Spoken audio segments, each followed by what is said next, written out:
Mheshimiwa Rais, mimi ndio Sifuna. Sifuna anaongea na nguvu. Mimi ni mtu mdogo, lakini kiti ambacho nimekalia ni kikubwa sana.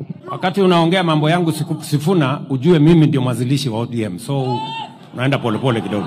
Kiti cha katibu mkuu wa chama lazima kiheshimiwe. Sisi ndio tulianza hii kiti. Lakini kuna zingine, Mheshimiwa Rais, wanasema Waswahili, mwiba wa kujidunga hauambiwi pole. Kazi yako ni ngumu sana. Ukinisukuma sana, nitaitisha mkutano ya founder members ya ODM. Unajua tukiitisha hiyo mkutano, tunaweza kufanyia discipline sisi ambao tulianza chama. Hiyo vita nimeona inakuja ni kali sana, Your Excellency. Wacha tukwepe. Unajua ukiona mawimbi imetanda, isikunyeshe, unaingia kwa nyumba haraka. Junet amesema yake, hata mimi na yangu. Sasa nyinyi mnaniambia Ruto must go. Mimi nimesikia hiyo mara nyingi. Ruto must go. Kulikuwa na Moi must go, kulikuwa na mwingine must go, kulikuwa na mwingine must go. Hii must go ni wimbo tu ya kawaida, there is no problem. Kuna watu kwa serikali yako kazi yao ni kushika handball kila siku. Unajua Mheshimiwa Rais, kwa siasa kuna thermometers ya kupima nayo joto. Thermometer ya Kenyan politics vile unajua ni baba. Yeye ndio anaweka chini, yeye ndio anaweka juu. Yeye ndio anapima temperature ya siasa ya Kenya. And I agree with Junet. Mimi nilikuwepo pale tukiandikisha mkataba na chama cha UDA. Lakini nani alisema kuna watu wamechaguliwa wawe wanakaa tu nje ya serikali all the time? Kuna mtu alisema kuna watu wamepangiwa kukaa nje ya serikali miaka yote? Ulikuwa unasema Mheshimiwa Rais kwamba tuheshimu sheria ikiwemo sheria ya vyama. Mimi nataka kukuomba kwa sababu tumeambiwa ati siku hizi treasury inalala Sindo.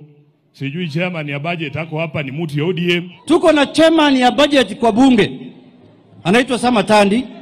Tuko na Mbadi kwa treasury. Mheshimiwa Junet, wakati unaangalia hiyo mabudget, tafadhali wekea wanachama wa ODM pesa yao. Sasa hii mimi ndio kama leader ya bunge ndio naangalia hawa vile wanafanya kazi, vile wamegawa mali na rasilimali ya Kenya.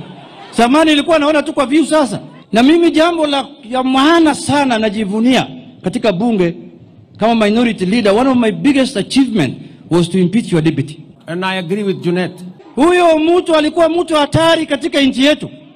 Sasa hii mimi nikiona yeye analia kwa TV, mimi nafurahi sana, naweka chai kwa kikombe nasema waendelea kulia. We must get rid of the past formulas that skews development to one part and against other parts. Sasa hii chairman ya health committee na report kwangu Dr. Nyikal, na ulisa panga weka hospitali huko namna hii.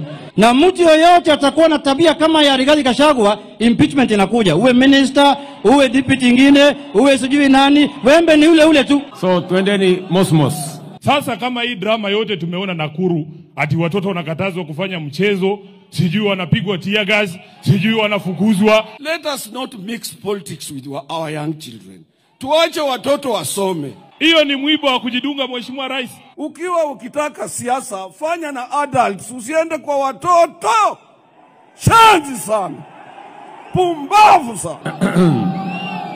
Wale ambao wanahusika na kufanya kazi yako ikuwe ngumu, read them the riot act, kwa sababu tunajua kazi yako ni ngumu zaidi, wasifanye ikuwe ngumu zaidi. This is the first time I'm meeting this man Ruto after the election.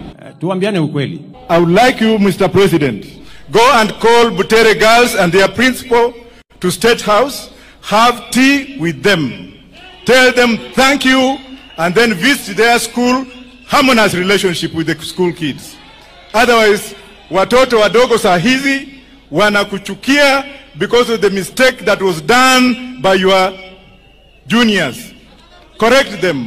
May I take this opportunity to go and sit down to thank Baba? If you did not do what you did, this country would have burned.